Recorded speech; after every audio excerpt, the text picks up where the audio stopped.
Molality या फिर molarity है वो हम लोग अभी नहीं डिस्कस कर रहे हैं। वो बेसिक है, वो अभी नहीं डिस्कस कर रहे हैं। जो नया टर्म है वो डिस्कस कर रहे हैं। फिर आता है मोल फ्रैक्शन, ये सब चीजें आती हैं। तो ये स्टार्टिंग का पार्ट है। तो हम लोग जो नया पार्ट इंक्लूड है सोल्यूशन में, क्योंकि ये सब पार्ट जो बेसिक कॉन्सेप्ट का 11th का फर्स्ट चैप्टर का है, जो मेन सोल्यूशन का पार्ट है वहां से स्टार्ट कर रहे हैं। तो इसमें मेन आता है कोलिगेटिव प्रॉपर्टी। तो डायरेक्ट भी पूछा जाता है, शायद लास्ट ईयर भी पूछा गया है कि कोलिगेटिव प्रॉपर्टीज क्या होती हैं। तो सिंपल याद रखो कि those properties which depend on number of moles of solute, solute के मोल्स पर जो डिपेंड करेगा, ठीक है, उसको हम लोग क्या बोलते हैं, कोलिगेटिव प्रॉपर्टी। तो those properties which depend on number of moles of solute, जैसे अभी हमने बताया था थर्मोडायनेमिक्स में कि जो प्रॉपर्टी हमारी अमाउंट पर डिपेंड करेंगी वो हमारी होंगी इंटेंसिव प्रॉपर्टी, जो अमाउंट पर डिपेंड नहीं करेंगी वो होंगी हमारी इंटेंसिव प्रॉपर्टी। बताया था थर्मो में इंटेंसिव यस एक्सटेंसिव। वैसे ही यहाँ पर तो जो प्रॉपर्टी सोल्यूशन की सोल्यूट के मोल्स पर डिपेंड करेंगे उसको हम लोग क्या बोलेंगे, कोलिगेटिव प्रॉपर्टी। तो ये इतने से क्वेश्चन पूछा गया नीट में कि which of the following is the colligative property, ऐसे करके पूछा गया है। तो related oven vapour pressure, elevation boiling point, depression freezing point और ऑस्मोटिक प्रेशर, ये चार टाइप की कोलिगेटिव प्रॉपर्टीज होती है। डायरेक्ट इस चीज से भी क्वेश्चन पूछा गया है कि the properties of solution which depend on number of moles of solute, जो सोल्यूट के मोल्स पर डिपेंड करेंगे। ये मालूम होगा आपको कि सोल्यूशन में हमारे पास कितने कंपोनेंट होते हैं, दो कंपोनेंट है। तो एक होता है हमारा सॉल्वेंट और एक होता है हमारा सोल्यूट। सॉल्वेंट में ऐसे देखो कैपिटल लिखा मतलब इसका अमाउंट क्या होगा, ज्यादा होगा। इसमें स्मॉल एस लिखा मतलब इसका अमाउंट कम होगा। तो जो लार्ज अमाउंट में प्रेजेंट होगा सोल्यूशन उसको बोलते हैं सॉल्वेंट, जो स्मॉल अमाउंट में होगा उसको बोलते हैं सोल्यूट। जैसे अगर वाटर शुगर सोल्यूशन बना रहे हैं तो वाटर हमारा यूज होगा एज अ सॉल्वेंट और शुगर यूज होगा एज अ हमारा सोल्यूट यूज होगा। ये क्लियर है। Yes sir. तो दो properties depend on number of the solute, negative property. अब इसमें ये चारों हमें डिस्कस कर रहे हैं एक एक टर्म्स के बारे में।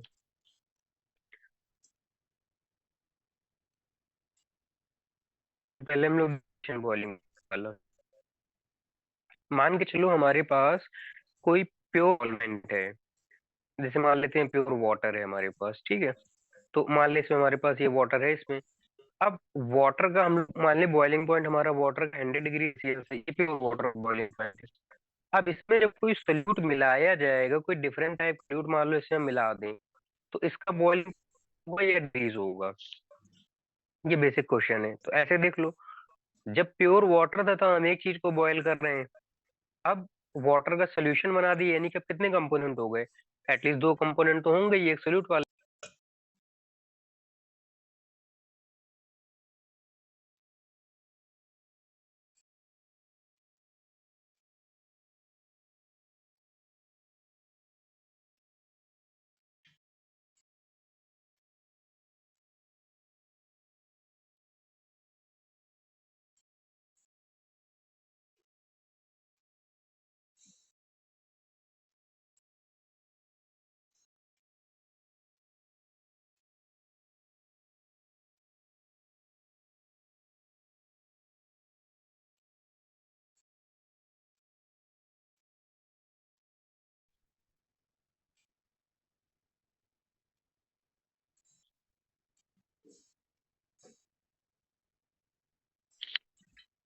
आवाज आ रही।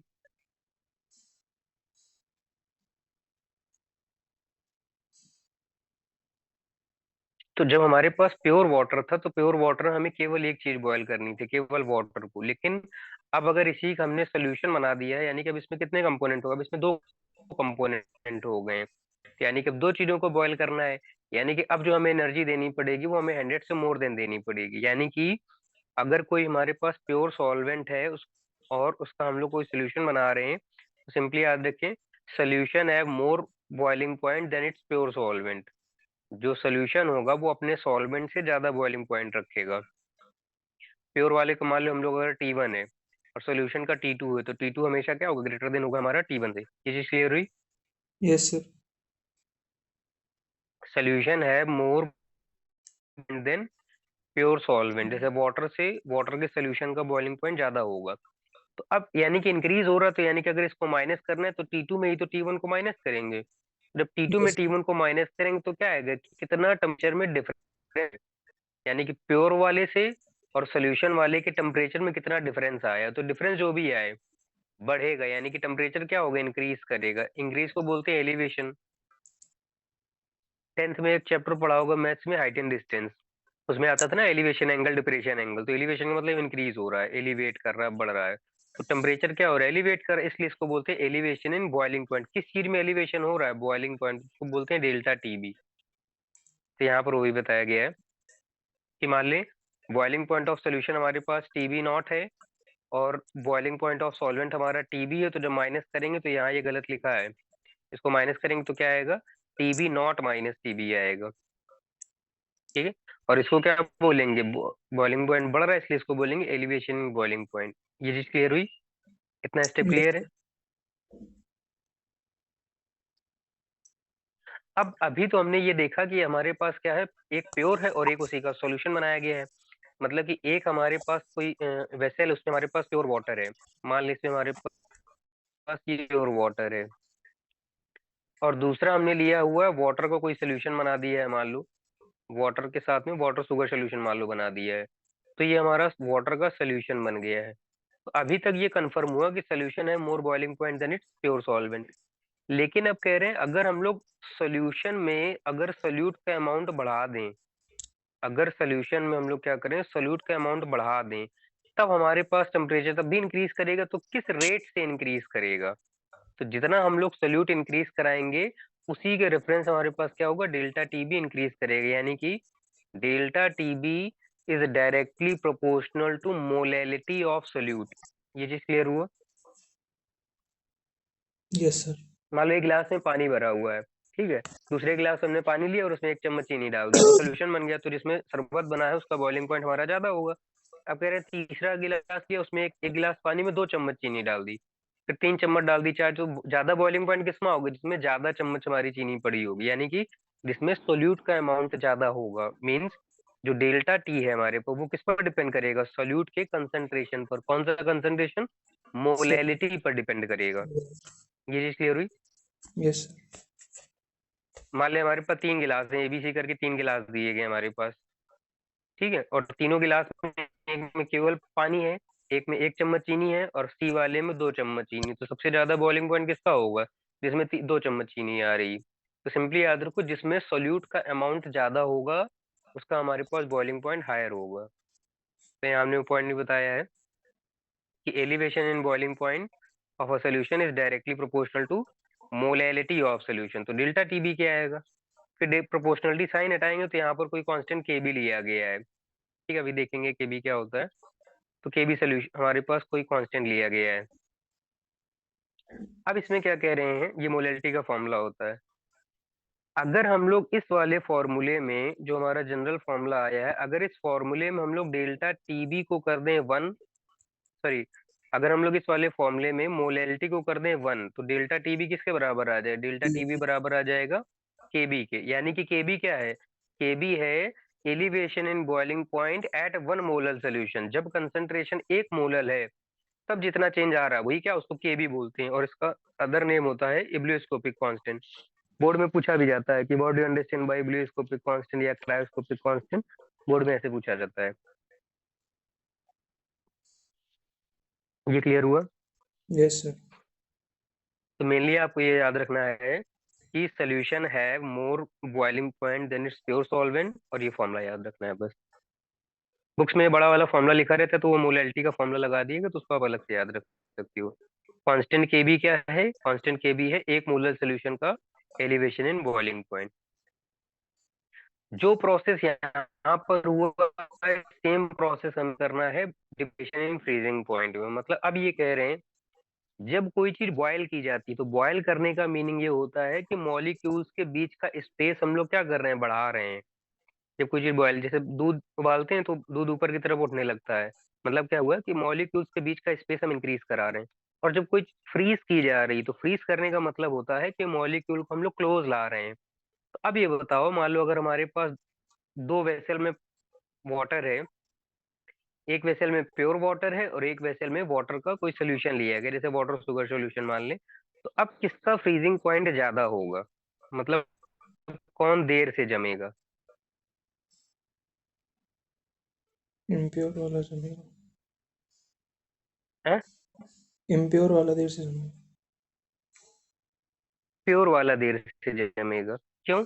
क्योंकि मान लो अगर वाटर के मॉलिक्यूल्स के बीच में ये स्पेस है, अगर आप फ्रीज करा रहे हो यानी कितने डिस्टेंस ट्रेवल कर रहे हो ना।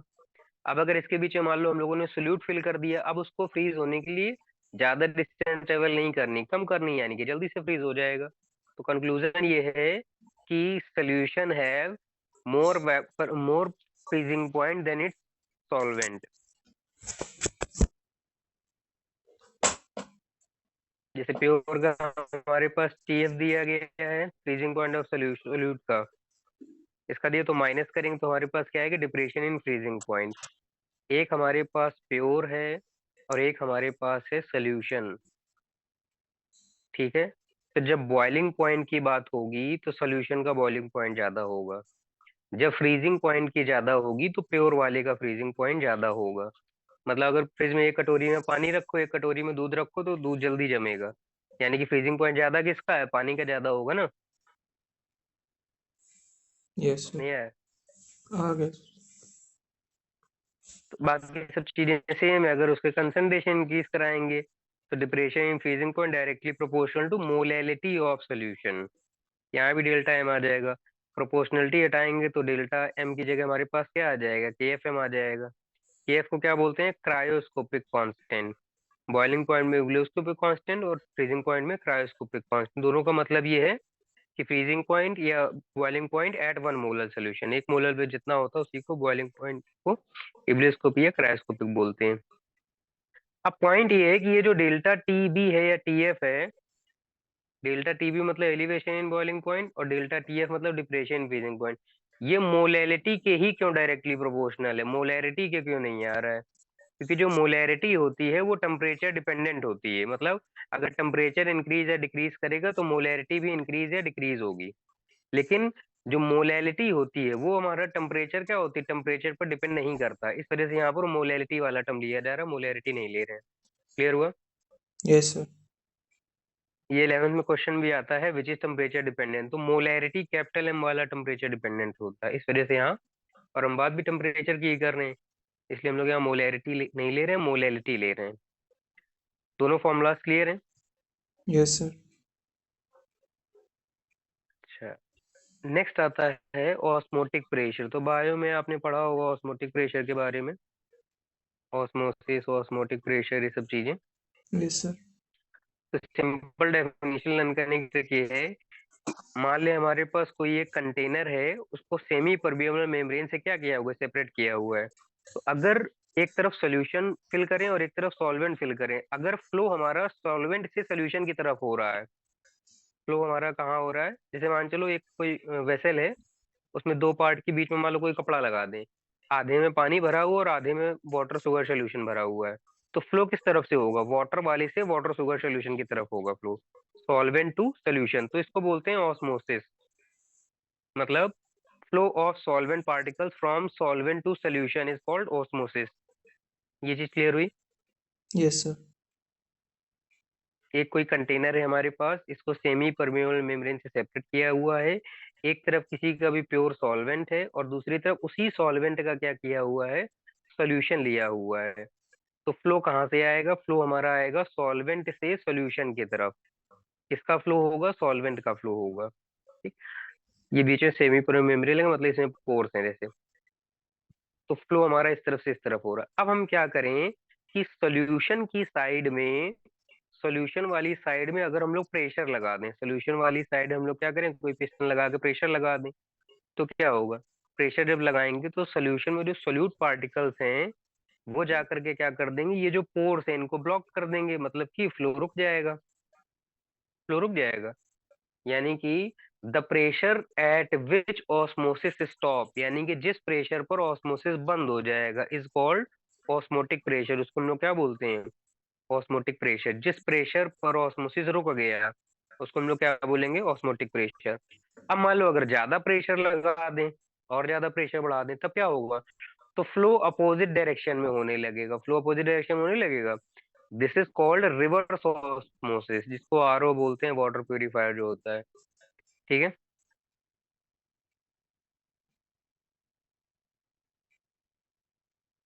तो यहाँ पर देखो ये बताया गया है पहले में कि when a solution is separated from its solvent by a semi-permeable membrane, the flow of solvent from solvent to solution, उसको क्या बोलते हैं, ऑस्मोसिस। केवल फ्लो हो रहा है आराम से। अब कह रहे हैं जब प्रेशर लगा दें, और ऐसा प्रेशर लगा दें कि ऑस्मोसिस रुक जाए, प्रिवेंट ऑस्मोसिस, तो उसको क्या बोला जाता है, ऑस्मोटिक प्रेशर।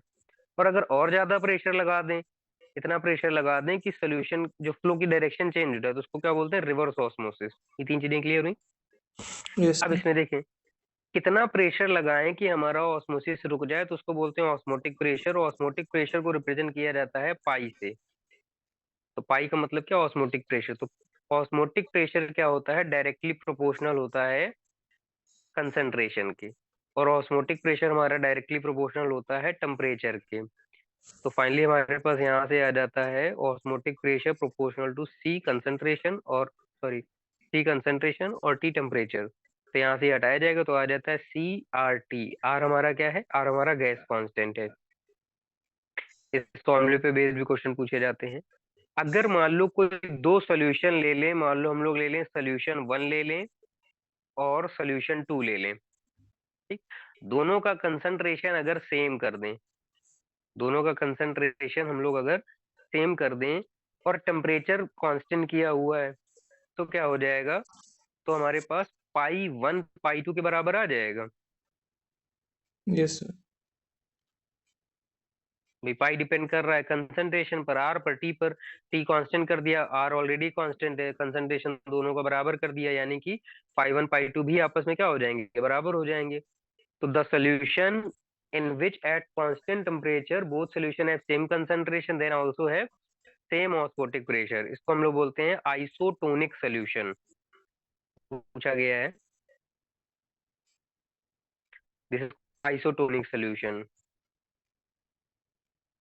तो C1 C2 सेम है, तो पाई वन पाई टू भी सेम आएंगे एट द सेम टेम्परेचर, तो उसको हम लोग क्या बोलेंगे, आइसोटोनिक। और अगर मान लो सेम ना करें, कंसंट्रेशन कंसंट्रेशन इक्वल नहीं होते, यानी कि एक का ज्यादा होगा एक का कम होगा, तो जिसका कंसंट्रेशन ज्यादा होगा उसका पाई भी ज्यादा होगा, यानी कि pi one greater than pi two आएगा। तो इसको हम लोग क्या बोलेंगे, हाइपरटोनिक और हाइपोटोनिक सोल्यूशन। जिसका ज्यादा है उसको बोलेंगे हाइपरटोनिक सोल्यूशन, और जिसका ऑस्मोटिक प्रेशर कम आएगा उसको हम लोग क्या बोलेंगे, हाइपोटोनिक सोल्यूशन। ये चीज क्लियर हुई। Yes sir. तो एलिवेशन से क्वेश्चन आते हैं, डिप्रेशन से आते हैं, और ऑस्मोटिक प्रेशर से क्वेश्चन आते हैं।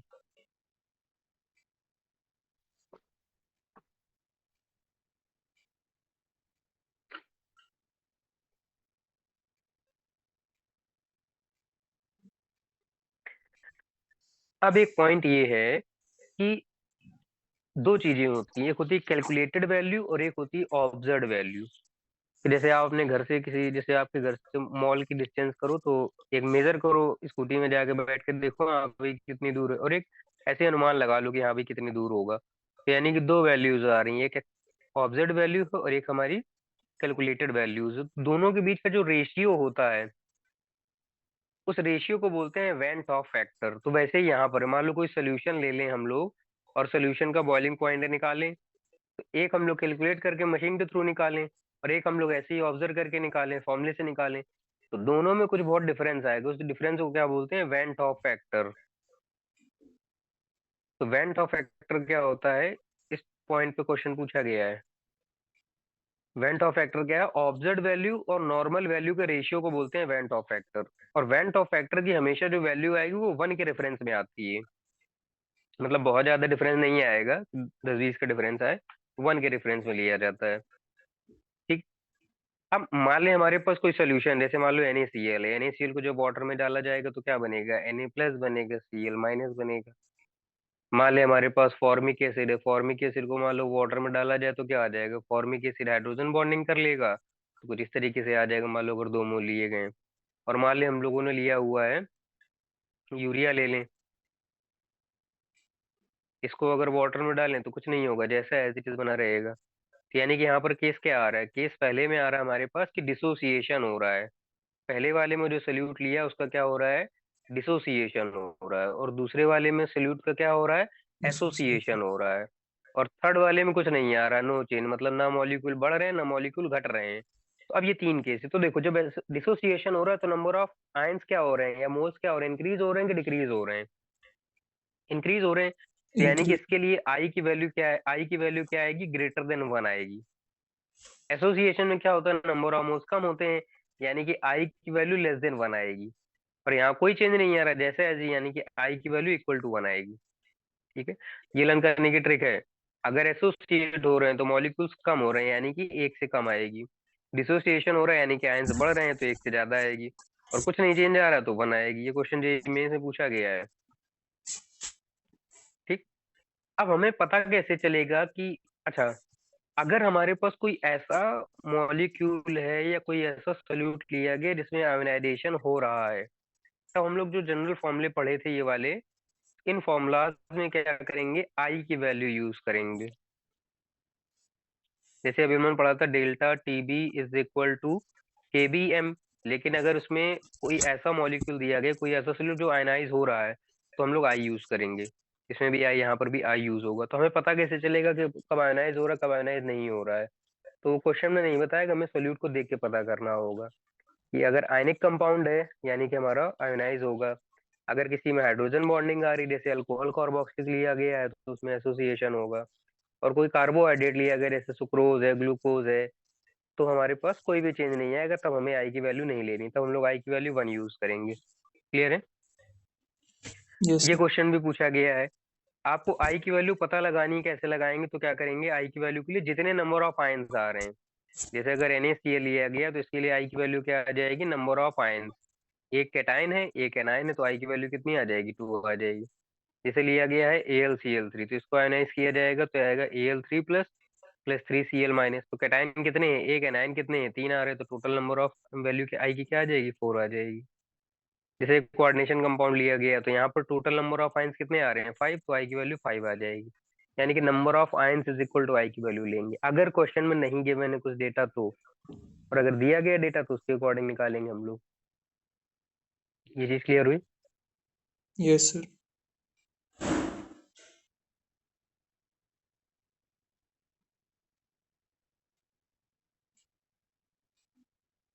और जैसे ये क्वेश्चन,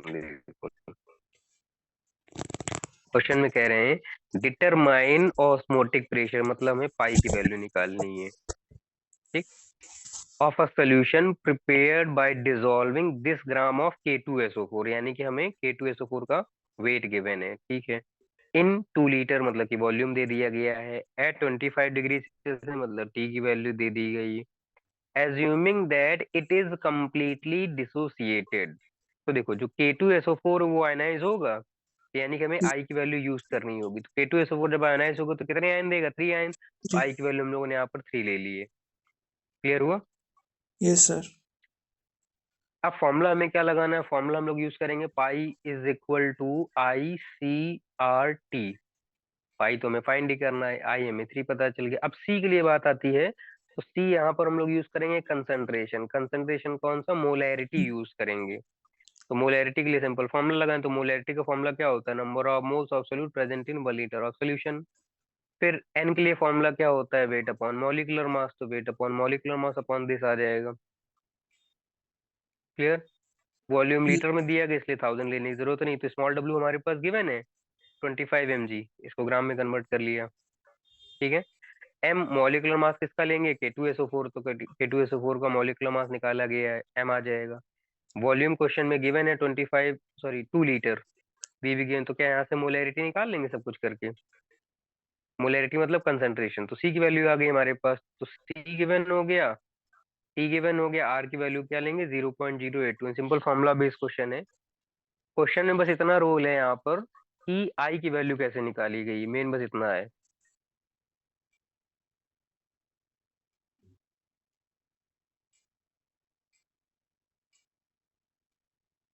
क्लियर हुआ? Yes sir.